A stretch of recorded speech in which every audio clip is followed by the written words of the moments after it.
What's the difference between a coach and a mentor? Well, if you ask different people, you may well get different answers, but right now I'm recording this short video on that subject of coaching versus mentoring at a venue just outside Northampton, where I'm attending a 2-day event run by my business mentor, Peter Thompson. And he absolutely is, at least as I see it, my mentor rather than my coach. We work both one-to-one as well as also participate in events as part of a group, and you can see this conference, for example, actually comprises space for 50, even 60 people, I think, coaches, consultants, speakers, trainers and business owners who are wanting to move forward.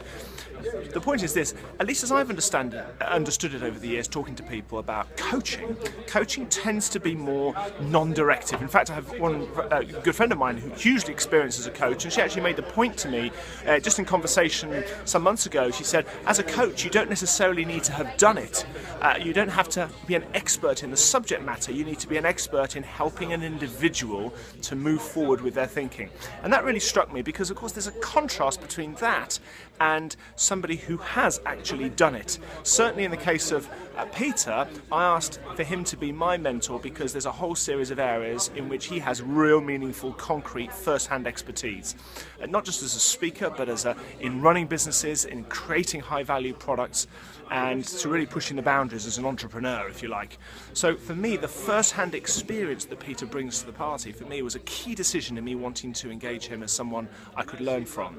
And so therefore, as a mentor, and if I think of the many individuals, professionals, senior executives that I mentor from a public speaking perspective, the value comes from the experience of having done it. That doesn't mean always just telling someone what to do. Of course, you need to be respectful, to ask the right sorts of questions and so on, but they are looking to you, if you are in a mentor capacity, looking to you to give the advice, to give the perspective. It may or may not be one that the mentee agrees with.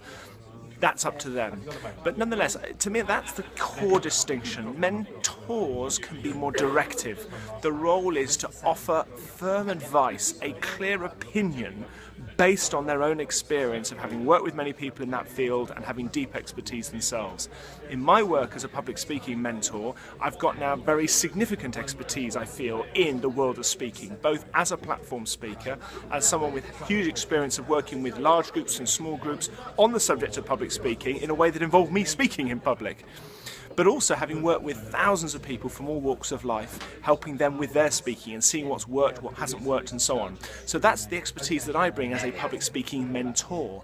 For you, something to consider is whether you are looking for a mentor or for a coach. Are you looking for somebody who's going to help, as it were, facilitate your thinking, or somebody who's going to give you really concrete, focused, practical steps, and at times to be very firm, as Peter is with me, to be very firm on things that you should consider doing or be doing, things that you should stop doing.